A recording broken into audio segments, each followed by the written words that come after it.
I will dominate, and this is Thorin's channel. The guy who, if I keep on associating with him, will get me banned on Twitch eventually. Right, after this, as you said, I meant, like, the way I phrased it there, I meant obviously be like the main starter on 100 Thieves and have like a proper fucking, just keep the whole lineup together. As you said, you were technically on 100 Thieves. The problem is, obviously, then they quickly did that weird thing where Ryoma was coming in, and then they were like back, and they were obviously trying to make him the starter, right? The obvious angle there is people do know that this is when Papa Smithy took over the team, and Ryoma also is from his region, and he was probably trying some, like, you know, find a hidden gem and bring them over. And to be fair, I will say, even though he became a bit of a meme later, when he arrived, people did actually say he was supposed to be like super sick in Oceanic region, and he was like a talent and stuff. Did you feel in this scenario when you went over with all those players and got signed to the team, did you feel hard done by? Like, did they give you a fair shake? Should they have made you just the starter the whole time? I will say, as much as like, it's not like the results were that awesome with you, but I actually did think eye test wise you looked a bit better when you were in the game than him sometimes. What do you think? 100%. I mean, I think like the fact that we went into that like whole year, and before it even started, it was like, okay, you kind of have this spot, and it's like these three are the main guys. If it was like from the beginning, it was like, okay, we're bringing all of you guys. This is our team. Yeah. You're doing it this whole year. We're committed to this. We're committed to this idea. I don't think any team should be ran in the sense of like, okay, here you might not be in the team. Like, there's so much anxiety and ambiguity that comes with something like that it makes it way harder for anyone to honestly perform. Like, it's just like way harder. Because, by the way, on paper, especially because, like, remember, Someday was the player they kept. Like, on paper, this is like a championship winning roster if you watched what Golden Guardians did the year before, right? This should have been like a very high ambition team, right? Yeah, for sure. I think at that time there was some feelings between like I think Closer and FBI at the time were really young still. Okay. And I feel like they thought that they had a lot of like mechanical fire. Yeah, they had a lot of like spice. I think at that point, I mean, I was a pro player for maybe like 6 years already, for 4 years in LCS 3. And I was starting to like go on the other side of things where I was starting to focus way more on like, okay, this is how I'm going to lead the team. This is how I'm going to facilitate everything. And I think they wanted more of like someone with the same fire that they did. Right. So I think in their head during like all the trades that were happening from Golden Guardians and 100 Thieves, they were looking at other mid laners with that idea in mind. Right. And I think when they didn't find that person, then they brought me along as like the tag along, which I was down for. I was like, whatever. Like, once again, I'm like, I'm going to take the opportunity that I get and just prove everyone wrong. And I feel like even at the end of the day, I think we played the lock-in tournament. I think that was the only year that happened. We did okay in that. And I think we were 8 wins, 4 losses in the regular season when I got replaced. And I was just like, okay, like this is what we're doing. Like, I don't know. That for me, it really, like, after like the 2 or 3 years I had before that, it really, really screwed with like my how I was approaching everything, because I was always like the guy that was just putting his head down, working at it. But at that point, I started feeling like, okay, maybe I should start to like emphasize my strengths in other ways if I'm not getting, not getting the recognition that I feel like I deserve at the time for what I was doing. And like these new younger guys with like mechanical talent are coming in, so. You know that term from Hollywood, the idea of being typecast, like you play a certain type of a role and they just keep making, like the famous example actually, even if it was a big name, is like Jim Carrey. If people don't know, because he did all those like comedy movies like Ace Ventura, it wasn't until he did like certain serious movies that he was allowed to just get like normal roles. Like I've heard he just got sent like comedies all the time. And so the idea was he could make loads of money, he could be successful, but you can only do that. People think you're only good at that one thing. Is this also, does this tie into what you were talking about earlier? Because I remember at the time, even though I said to me, I mean, you even said with the record, it was 8-4. Like, to me, actually, you looked like the player I would have started. But all the discussion, if you remember, wasn't that like Ryoma was like outperforming, he was like twice as good in the server. It was the idea that like he had more potential, or he was going to be more of like a better. And people were trying to make it sound like you were just one dimensional. And you know, if Damonte has like this champion, maybe he could be like. Do you think people typecast you and didn't give you like the space to be the player you are? For sure. I mean, I hate to like say that it's narrative. I think, like I said it earlier, I'm really not a big fan of like blaming anything or like saying anything like that. Sure. I do like take a lot of personal faults for not focusing on my individual game. I do like agree that I could have been a lot better as an individual. Right. But I feel like so much of it was like narrative based and like what people were reading online and just I definitely felt like I got pushed into like I'm this type of player, and there's no like up from there. And because I didn't feel like that at the time at all. Sure. And I think like the nail in the coffin for like that split was we played a game against C9, and I was playing versus Perks, and I got solo killed at level 4. And I think like as soon as that happened, the narrative was just like in full effect. It was like a spaceship, just like, oh, this guy can't fucking do anything, can't lane, like he got solo killed. This is like, like, okay, guys, like there's nothing to say at that point, honestly. Because after this was where you went to CLG, and the story's getting they changed the record. Someone, this is the same. This time, I noticed, by the way, it's never bombs. You're always behind the fucking like biggest names in the history of LCS. Now you're behind Pobelt, who's been like a million finals champion, good player himself, right? When you're on this team, they did the same thing to Monte. He was the starter. Something happens with him, you get brought in, and you play the rest of the games, right? Here's what I would ask Damonte. It's more of like an abstract question, but I want to get your take on it, which is what I would for real say to a lot of these coaches who worked with you, Damonte, is this, right? It can't just be that the starting mid lane is sucked, right? Because if they were still better than you, you'd keep them in and, figure it out, right? It seems like every single time something goes wrong with the starting mid lane, they like whatever you're doing and think, right, you can add something to the team or bring something. And I would just say, why can't he ever be in first? Why do you have to wait for that to go wrong before you ever get your shine? Because clearly at the end, they all appreciate you and bring you in. And like, remember, mid lane's not some minor role. Like, this is a big role in the game to replace. Like, what happened here? Was it the same story again? How do you end up in this team? Oh, I mean, the CLG thing was completely random, honestly. Like, I'm sure everyone remembers the whole Bud Light Ace situation. Sure.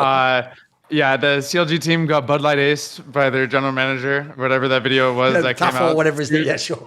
Yeah, it was like too troll. And then I get a call from that guy like the day after. He's like, "Hey." Have you seen that video? Have you actually seen it as well? Yeah, I saw it. Oh, Jesus. Like, okay, what the fuck is going on? You're going into this meeting knowing that, right? Yeah, at this point, it was like there were four weekends left in LCS, and I decided after the 100 Thieves split, like they offered me to play Academy there, and honestly, I was so burnt out and so bummed from like everything that happened. I was like, all right, for the first time in my career, I'm just gonna like take the split off. Right. At this time, I was doing full-time streaming on YouTube. I was like just trying out the content lifestyle, and I mean that was cool while it lasted. But they gave me the call for LCS. They were like, "Hey, you want to come finish the season?" And there were like 4 weeks left, and I was like, "Okay, well, I'm not really doing anything anyways." Like, I think trying streaming and content, I think I realized I still had some drive for the game. So I was like, "Okay, I'll come to CLG play." I already knew they're fucked, so I kind of like show up to the CLG office, and at the time, I can't even remember the record, but I think we had 0% chance of making playoffs. Right. So I was just like, I was a full ringer, Like I was just like, okay, I'm gonna come in and just play, and I'll get paid for this. Like, sounds good, guys. Like, but Greg Kim, the GM of, he just came in to replace the old GM at CLG. He like sat me down for a meeting because he met with every single one of the players and all the coaches, and I think he got to me last.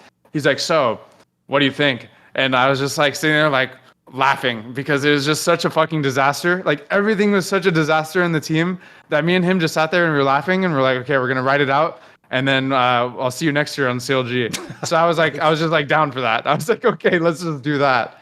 And then played the LCS split. I remember my last match of my career actually was against Palafox, which was funny because I ended up coaching him the next year. Yeah. And I counterpicked his Syndra with Echo. I went out with the bang, killed him in the last team fight solo. Okay. Smurfed the game. Sure. It was good. Well, here's the thing. That's a perfect setup as well, Damonte, because I was going to actually ask about, obviously, positional coaching in multiple teams now. Literally, Palafox. Well, I'll tell you what, that's a pretty good angle to be someone's coach if you just beat him in the last game. Like, they'll get their attention, right? They're going to at least be listening. What was it like to coach this guy? Because here's the thing. I've told this story many times to Monte, but I feel like people get the story on Palafox wrong because they only remember when he was on teams like this, and then that later they became... I always tell this story. It is literally true that in that off-season where Cloud9 signed Perks, if they hadn't signed Perks, they actually themselves were going to gamble on Palafox. They were telling me they actually thought this player was really good and could be like a future great mid lane. Like, he wasn't just from nobody. So what was this player like to work? It seems like he's a bit of a raw talent, maybe. Super raw talent. Like, I think this guy, he just reminded me of myself when I was younger, honestly. He just gave the vibe of like, I'm just going to be way better than the other person in lane. And that's my play style, and that's what I'm going to do. And like coaching him from day one, especially it being like my first transition year from being a player still. I think like I had so many moments of just challenging like myself and who I am, like what I was doing, like because I was thinking at the time like, holy fuck, I'm literally still better than this guy for like the first like 6 months. I think after the spring split, I stopped feeling that way because I was starting to actually enjoy coaching a lot, which like I was really grateful to even get that opportunity. Honestly, ThinkCard, someone who coached me before, was like, hey, I think you do great at this. And I was like, yeah, I love competition. So if I can be a coach, let's do it. But like with Palafox at the start, it was like, okay, this guy is really, really talented, but he just doesn't think. He's just playing emotionally. He's not really being objective about the game. And it was like a true 2-year project, honestly, because I think for the first 6 months to a year, there was slight improvements, but there wasn't heavy like breakthroughs with him.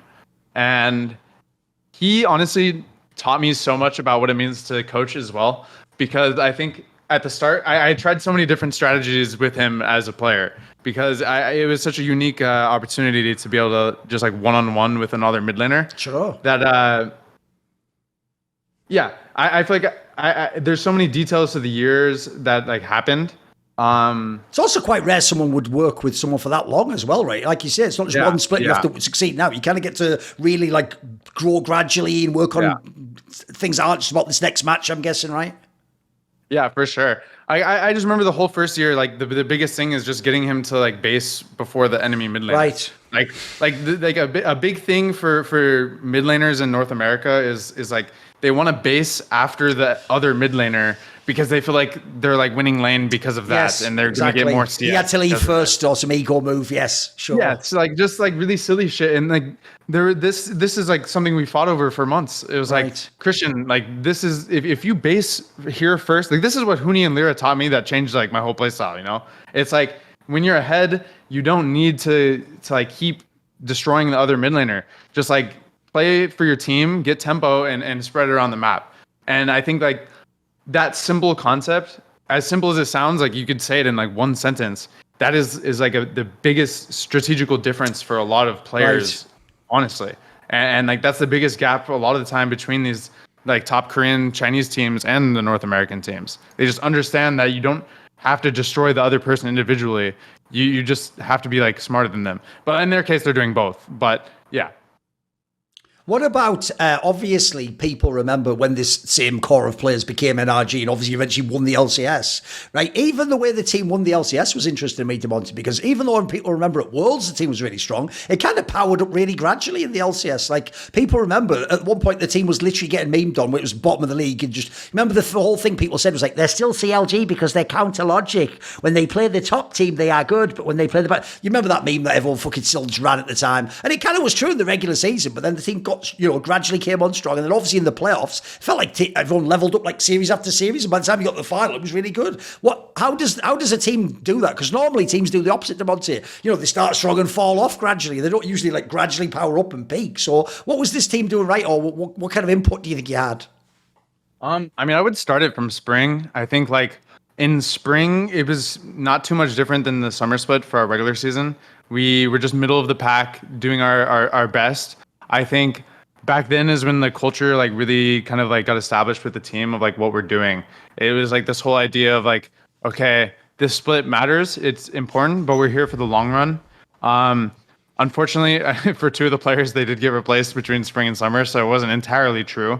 I think after the spring split, we saw like Dokla, Palafox, and Contracts. They were playing really well as a trio.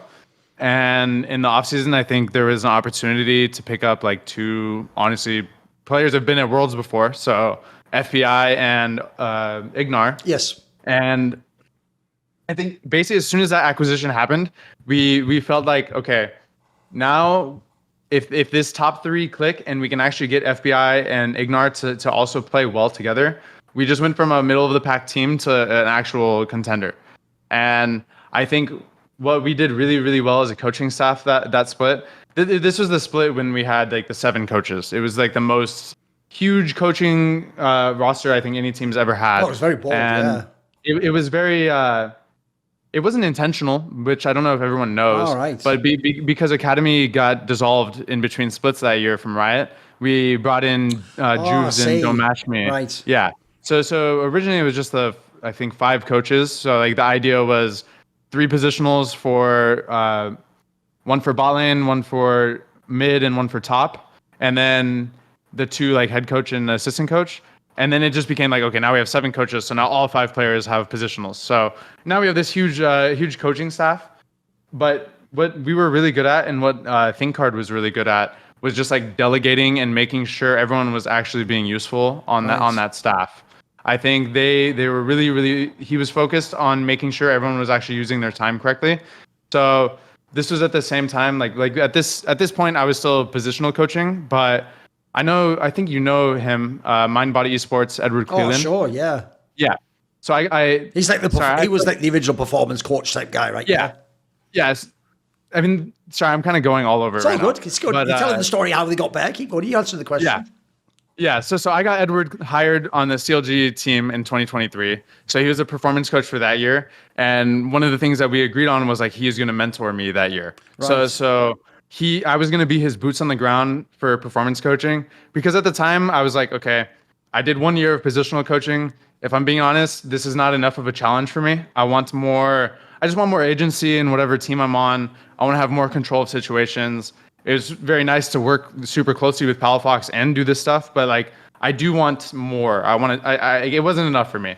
So I was basically like boots on the ground performance coach plus positional coach that whole year, with like Edward kind of teaching me the ropes of like the basics of what he does. So I like team building, team culture stuff, just like how to run the days, mornings, afternoons, like making it more of an actual competitive team than just this like esports team where we just play games and we're just like showing up to scrims. And I think in that summer split, everything came together as soon as we got Ignore and FBI, because the culture was already set. We were already kind of like really dedicated to the whole idea of this is every day we're going to show up and we're going to improve and we're going to get better at something no matter what. Like this team, we were really utilizing the coach as well. So I think from there, when FBI and Ignore came, the meta became very strong for us. And at the same time, it just felt like everything kind of clicked. I think also Contracts was having like this insane anime arc where everything he just started playing absolutely out of his mind. I think like if it wasn't for Contracts, I don't know if the split really would have went that way. But yeah, everything just clicked. And then the finals weekend, honestly, things couldn't have went better. I think like we went to the losers bracket. So I think there's a massive buff if you have to play both games on the weekend of a final series. So if you have to play that second and third place match on Saturday, and then you win that and go play finals on Sunday, you're already warmed up, which is kind of like what happened to us. So we just had this aura of like, no one can fuck with us, honestly. Even if we lose, we're going to be able to like bounce back, because we just kind of knew that we were like those guys during that match. Right, even though I understand the ultimate way to win is obviously as a player, because then you get to actually feel like I really did this, I get the action, I'm on the stage, etc. At the same time, to win as a coach in this context must be pretty cool, because I even say, if people don't remember, like all the other teams are massive names, like TL has all fucking Summit, Cloud9 has like a super team on paper with all massive, they're all supposed to win. NRG's not supposed to, must be very satisfying even as a coach to win. Oh, 100%. Like, I told you earlier, like this is the second time I ever cried after a win. I think like I don't look back super happily about like the last 2 or 3 years of my career as a player. I don't feel like it was super. Like I said earlier, like I don't like to think this way, but I don't think it was super fair what exactly happened. I think I deserved more opportunity than I got. And for me, in like winning in summer split of 2023. It was like, okay, everything I just did for the last 8, 9, 10 years of my life, it felt worth it, because at least my name is fucking there on the trophy. We fucking won. I'm not a player, but I had a fucking impact on this team. Sure. And I don't give a fuck about anything. Like there's no minimizing that in my eyes, because I feel like I worked really fucking hard for that. My team worked really hard for that. and we deserve it. And I think people can minimize, downplay that energy run all they want, but only the people who are on that team truly understand. Like that it was meant to be, and we like really like drove it home in that split. Like, one to remember. Give me some thoughts on this Worlds run then, because like I actually think as well, people still don't set up how crazy the context of the win over G2 is in that run, for example. Because like, if you think about it on paper, right, if I said to a fan, the joke is if I said it now, they'd still say the same. If I said, right, who is going to win a best of 3, Palafox against Caps, they're going to be like, are you smoking something? Caps is 100 times better. Like, and obviously it was, and I will say even, especially that game 1, mate, like I almost feel like that was a dream myself. Like that really happened because that first game was so crazy. Like I even say that, I think that's actually one of the most dominant wins I've ever seen at Worlds. Like Energy actually like shit stomped G2 that game, and obviously G2 was really good. Give me some thoughts on this Worlds run in general in that match. Like what happened? How did NRG have this run to make the playoffs? Yeah, I think for the Worlds run, we had a really good boot camp that we did in Korea that honestly was super successful. We got like a hotel in Suwon, which was very not normal for honestly most boot camps. Usually they're done in Seoul, but we were like 45 minutes outside of the city, and it felt like we were kind of like in our own little space, just practicing away. And I think very early on, we scrimmed all the top teams, and I feel like usually, like on Clutch Gaming, when we were scrimming, we scrimmed like IG or SKT, we would just get completely destroyed. And when we were playing these games against the top teams at Worlds and scrims, I think we started to realize like, one, the meta was super good for us. We were able to play melee mid laners.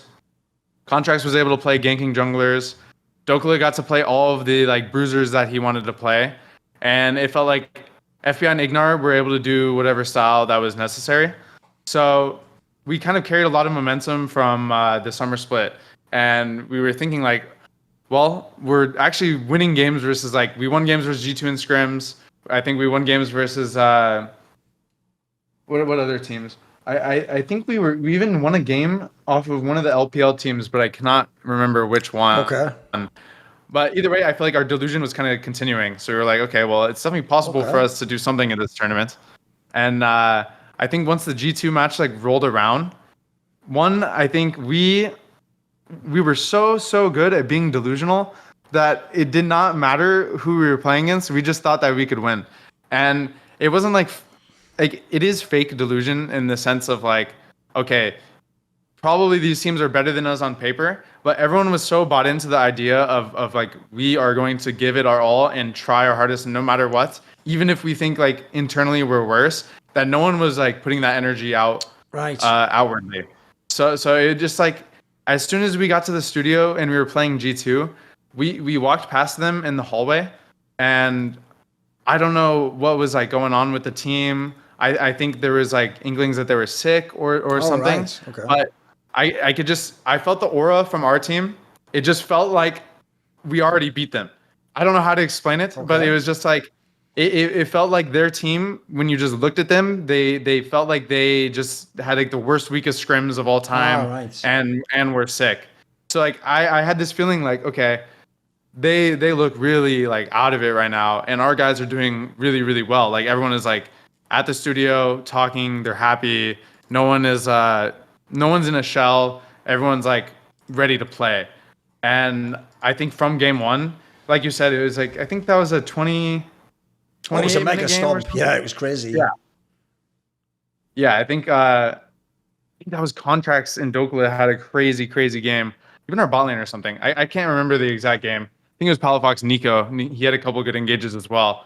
But after that first game, I think Palafox killed Caps in a gank or something, and instantly everyone in our team just like was like so hype.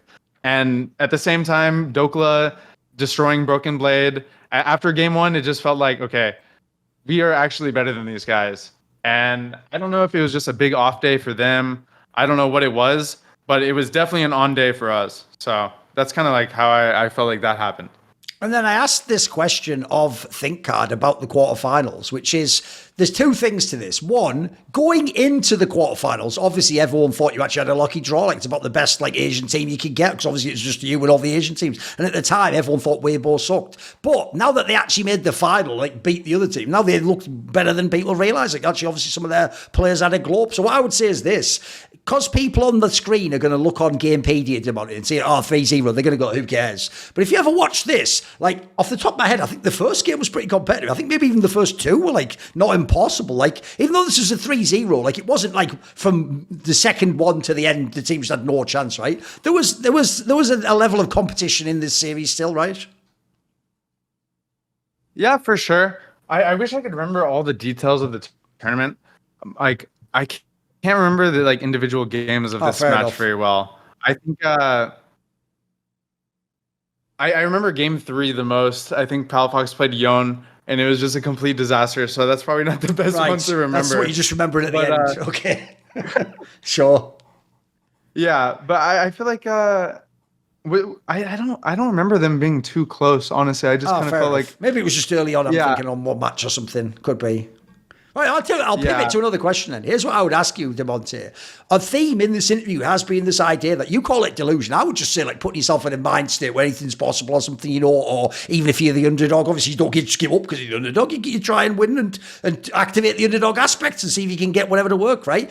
This actually, it seems to me, mate, feeds perfectly into the idea of doing performance coaching like you're doing now, because I've always said, dude, right, even though I do think overall, I mean, the ERLs and sort of the LEC now proves it, like I do think the talent pool in Europe is bigger. Like, they obviously clearly have loads of players in Spain and France that like can be in LEC and could be potentially top players still. I've always thought the biggest difference between why Europe's had so many great runs at Worlds, for example, and NA hasn't, isn't even just talent, because obviously people like Jensen could have been top players in Europe and they were in NA. I've always thought for real it is mindset, mate, because like you were talking about earlier, when people do that Worlds boot camp, dude, most people don't even get to the second week. After week 1 of like everyone on Dam1 like shitting on you in every scrim, and then you go and play like, I don't know, so like sometimes you go and play like a PCS team and they beat you. It's like, most people they've actually sort of given up in a way, you know, by the time they get to the official matches, especially against the top big teams like the Asian teams, they just think they've lost already. In fact, some of them I even think go into those games, mate, just thinking, I don't want to get embarrassed. They almost play like a negative game in a sense of don't try not to lose. But as you're saying, you've tried to give your teams the idea of like, let's actually have the idea it's possible to win. Let's even maybe even delude ourselves we're better than them. We should win this game. You think that's important? 100%. I think it's something that is easier said than done, and it's something that has to happen at the beginning of a team being built. I think the whole team needs to be united on one idea. And I think for me, like the role model team is G2, kind of like you said. I think Europe does have like a lot more of this like mindset of, okay, we're going to do everything that it takes to make us feel like we are on the same level as other teams. Even though they might be better than us on paper and they might be like this way, we have done everything in our power to objectively play the best League of Legends that we can, no matter who the opponent is. And I do think that is I use the word delusion.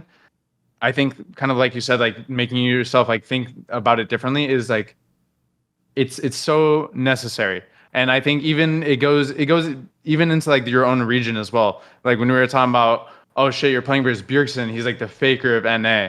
Like you don't ever want to put any other players on a pedestal. Right. You just want to think about the game objectively and be unconditional about like each League of Legends game you play.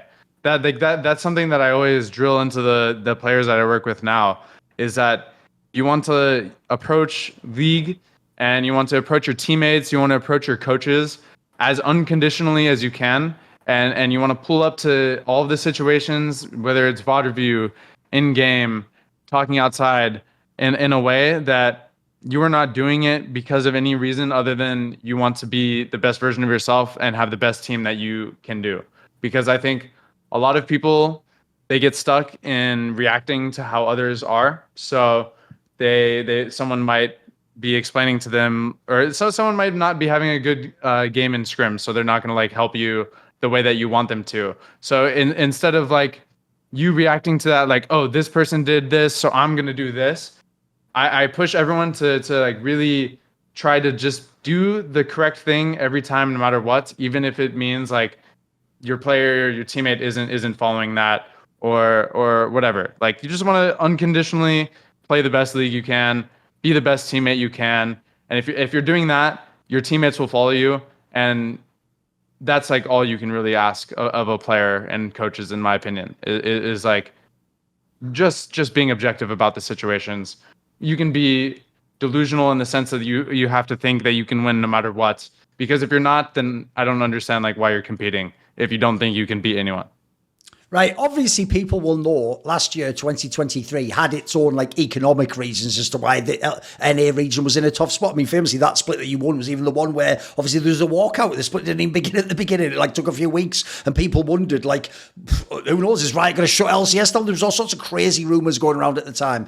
Right. People will know at the end of that year. One of the downsides is considering, like, obviously the success of NRG, it was hailed as being partly about this new approach to coaching and having all these extra coaches and people, as you say, delegating out jobs so that, you know, you can get a lot of specialists and get a lot more done than just one big head coach, right? It's inferred that NRG themselves didn't get to keep everyone. They had to sort of like pick a few people, and some people weren't going to get to stay for the next year. Was it the case that you were one of these people? Could you have stayed? Did you want to go to FlyQuest? How did this move to FlyQuest come about?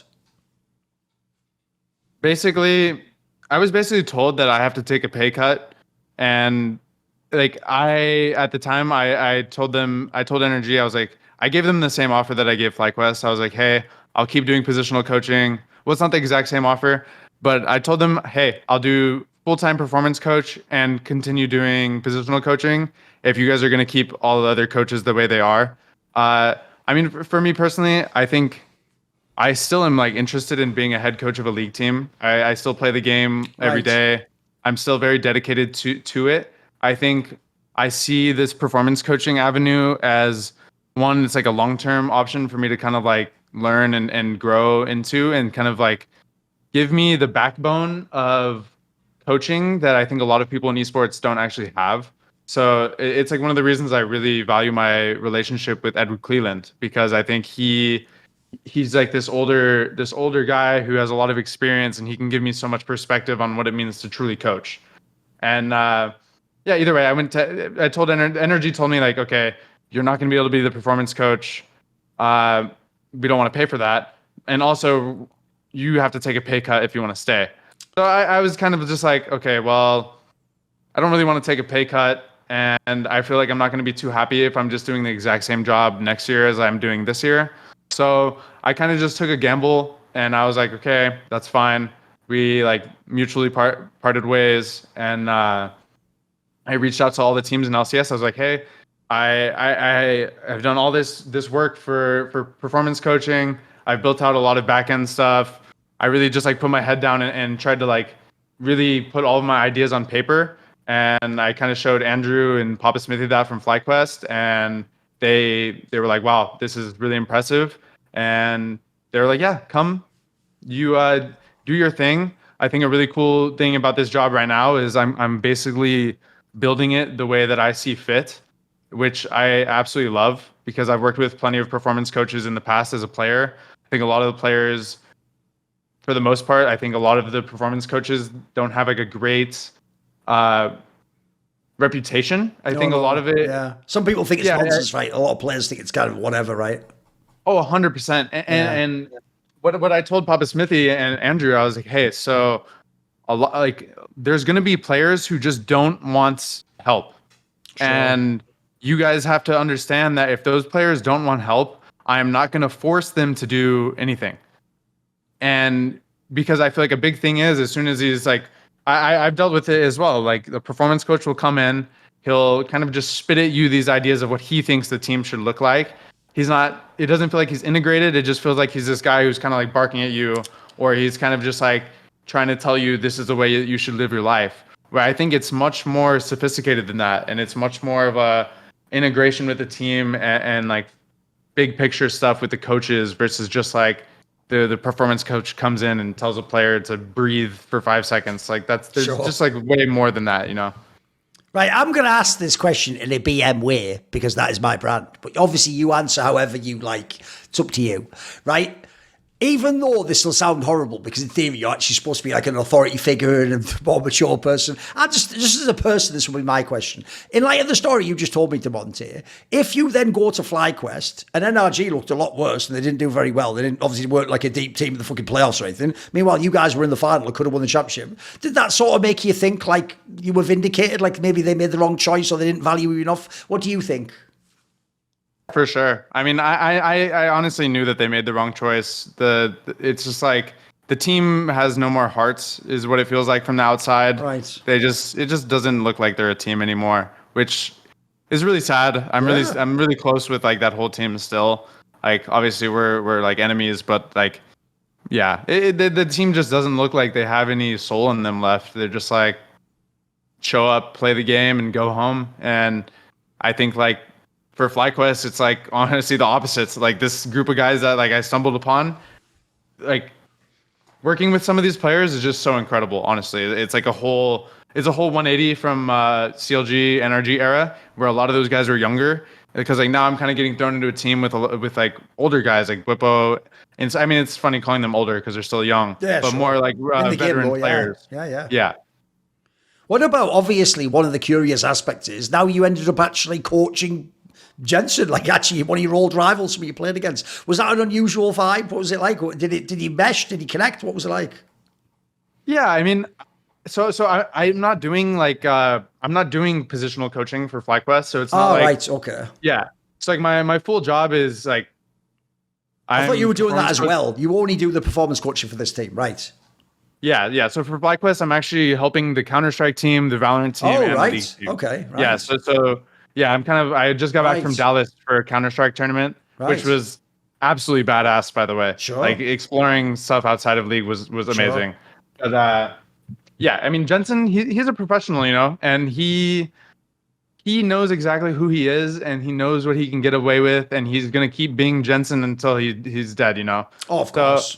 I feel like for Jensen, you kind of know exactly what you're getting with him, and me and him, we've known each other for a very long time, and we got along really well. So I'll tell you how I'll pivot it. I'll pivot it to asking this. It's the obvious question people want to know, but I think you have a way more interesting way to answer it. When people saw that like public flame of like Bwipo and Inspired versus Jensen, or like Jensen versus, or whatever the fucking love triangle was where they're all going crazy on each other, right? Here's what people don't seem to know, Damonte. I actually know all three of those players. Bwipo a bit less, but I've known all of them over the years, obviously when they played like some of them in a EU, etc. Right? To me, I never ever thought that was anything real or anything where it's like, how can the team facilitate? Like, first of all, the team was in the bloody LCS finals. Like, it clearly worked. And then secondly, all three of those personalities, that's who they are. Like, they like to argue. They're not the sort of people who just sit polite, like, it's like they like to just go straight at whatever the problem is in a review, right? In a way, if you can make it work, that can work too. It's an approach, right? It's more of an LEC approach, actually. Yeah, for sure. Like, the thing about like Bwipo and Inspired is like they're not going to sugarcoat anything, but they make sure everyone knows like when they do something wrong, they're not afraid to say it. And for all the outsiders who are really worried about these things, like something that we did as FlyQuest is like sit down at the beginning of the season and say exactly how we're gonna treat each other for the whole year. Right. So like when the first thing that Bwipo or Inspired says when we're sitting down as a team and having that meeting in the beginning of the year is that, hey, I really care about you guys and like I'm here to win, but I'm not here to baby you guys or make you feel good about shit plays. Like that's like what they think. They think like in order to improve, you have to be more forward with what you're saying. Now, I think there is a middle ground for all of this. So I think like some of the words that you could use in those interviews, you know, I would honestly prefer if it was more positive. Right. But like you said, this like they're being authentically themselves. And when I'm in the team environment with these guys, you can tell how much they truly care about winning. And I feel like when you're in the back room with these players, that's what really matters, honestly, yes. is winning.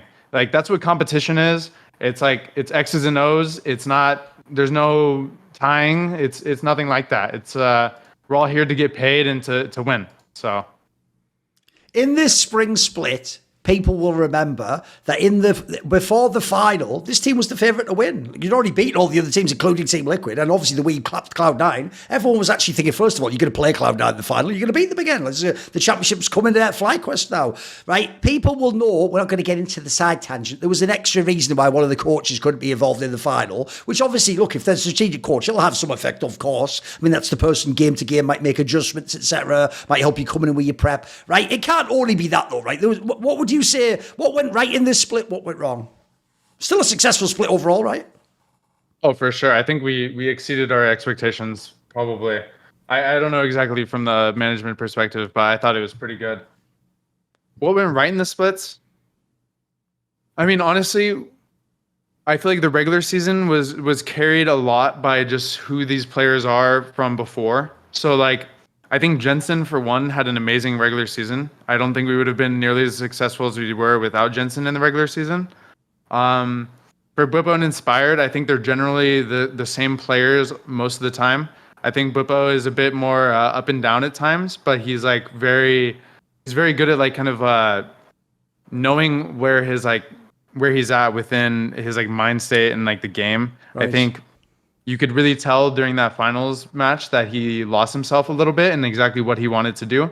So like for him on like the finals day, I think he came in with like a bit of a, like when I talked to him about it, he was feeling really strongly the week or so leading up to it. And then he thinks like, okay, well, reflecting on that, maybe I just had way too strong of opinion in this one certain way.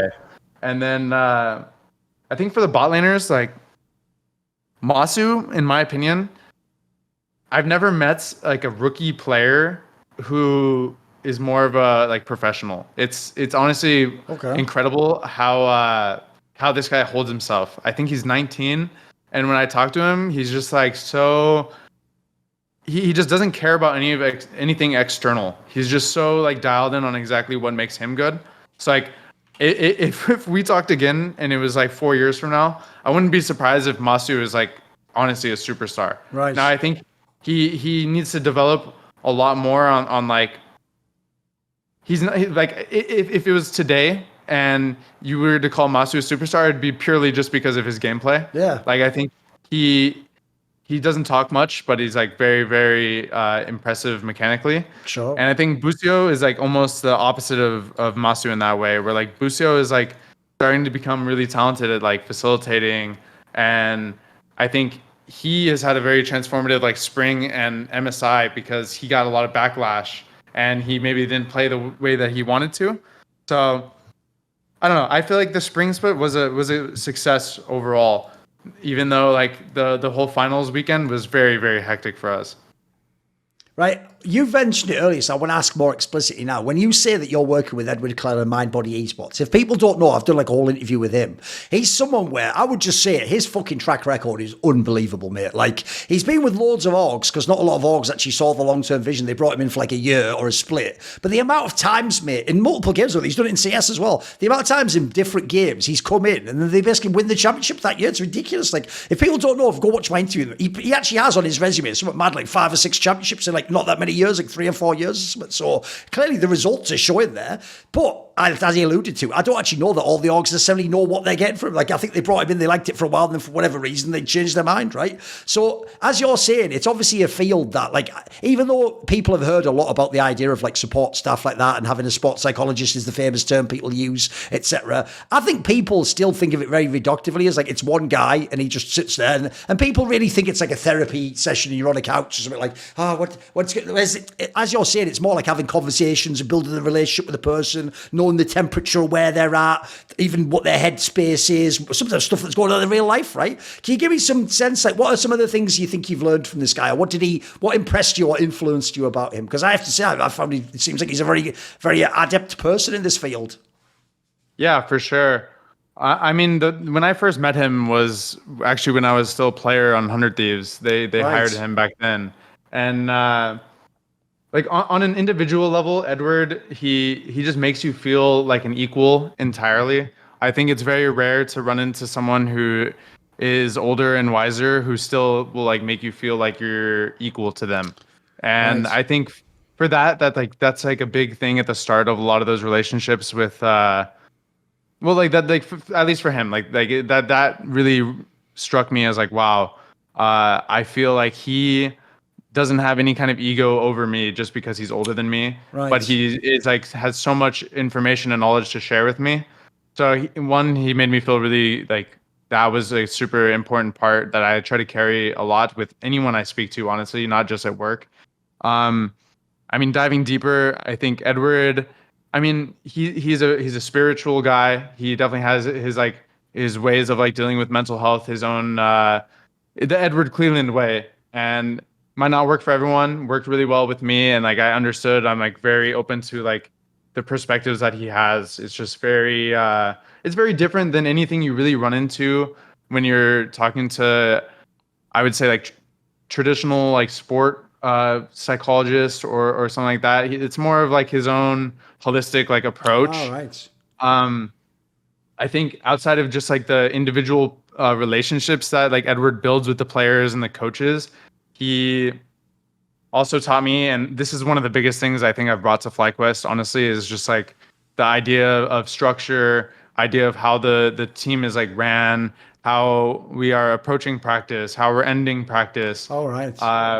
Something that I like basically stole from him, and like how I help all the coaches on FlyQuest is like the idea of painting a picture for your players. And what with this kind of meaning, like you want every day to have a meaning. You want every week to have a meaning. You want the whole year to have a meaning. So paint a picture for them in the morning. Like, okay, we're going to go get outside, get sun, stretch. What are we doing today? What's one of your attentions for today? And then we go in the room, we have a meeting. Okay, this is the head coach kind of explain. This is what we're going to work on. We're going to get through all this. And then you kind of run through the day, run through practice. And at the end of the day, you kind of like close the picture. You finish painting the picture. You're like, okay, guys, like how did we do on these things? It sounds very elementary, but it's something that I think is very much lacking in probably 80% of the orgs in esports is just more traditional coaching methods on how and why you are approaching practice the way you are. But it's weird. I sort of know what you mean, because obviously a problem can be when you're just doing practice days is it can always blur into one and it just becomes a vague mess and we're just playing games, right? You're trying to give like a path of like we're progressing, we're doing something each day, right? Yeah, exactly. You're like painting a picture for them and exactly what FlyQuest is doing or whatever team you're on. And like, it almost ties back to the energy kind of thing. Like, I feel like they lost this because I feel like when they're just showing up, and I listen to the podcast or the interviews that LCS does, and everyone's like, yeah, energy's still just like terrible in scrims. They just show up and no one knows what they're doing. They're just going through the process. They're going through the motion of like existing and playing League as a professional, instead of there's no one there to like, I mean, I'm not even trying to take a shot at energy. No, That's just an example, but like, yeah, you want to make it so the players feel like they're doing something more than just showing up and scrimming and going home. Sure. You've hinted at it earlier. Obviously, this isn't just something you're doing for a split or whatever. You've actually started out as a positional coach. You got a performance coach. You're thinking about potentially head coaching.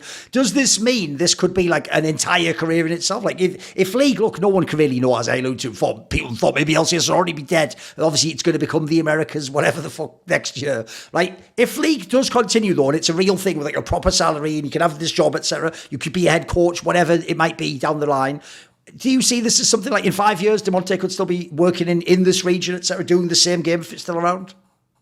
100%. I think, honestly, I want to be in esports and in this industry as long as I can be. I absolutely love everything about it. No matter, there's a lot of hardships and a lot of bad times and like things that are out of your control entirely in esports, which is probably played a lot into like, honestly, me getting this job now. Just the things that I've gone through, I feel like it's given me the experience to like really enjoy this role, and the satisfaction I get from like helping players go through similar things that I went through. It is amazing. And yeah, I mean, honestly, my intention is to remain in the League of Legends space. And if when I get older, it's performance coaching and I'm in all the titles on all the games, I think that is a pretty good future for me. And it's something that I've really like truthfully got super lucky enough to do this year, and I've been loving it. So yeah, I found it. That's another thing I was going to ask, because since you hinted at earlier, you said you don't just work with League, you do CS and Valorant and all the other games that RG's in, right? Normally, I have to say, most people in esports are actually very scared to leave their original game. Like, they're really worried, like, will I even understand the game? Is it too alien? Or will people respect me? Will they even know who I am, etc.? It sounds like you're pretty also open to that. Like, you know that it's like a new adventure. Like, you obviously work from CS, but you've embraced the idea of whatever this new path is, potentially. 100%. I think it's like awesome. I played Counter-Strike in 2013, just like, I used to be like a Counter-Strike, StarCraft 2. Oh, right. Like I played a lot of these games when I was young. So it's not like I like know them in depth and strategically, but like I said, I just went to Dallas. The FlyQuest has 2 Counter-Strike teams, the Fly Red team and the CS2 Australian team. So like I was just there with them, and it was so awesome to experience a new culture and a new part of esports, honestly, which it's badass that it's just like so much bigger than just League of Legends as well. And it is scary to like step out of the comfort zone, but for me, it feels like that's where the growth comes from. Like you step outside of your comfort zone a bit, and like I feel like, wow, I tried something new. Maybe it worked, maybe it didn't work, but it's all good. Like, it's gonna make me better in the future. At the end of this interview, do you have a final message? Do you want to say hello or thank anyone? Yeah. I just want to say thank you to all of my fans. I feel like my career, it was, as a player, just like so amazing. All the ups and downs, I don't really care about them. I feel like when I look back, I really have no regrets, like, fully. And I just want to keep doing this as long as I can, in any capacity that I can.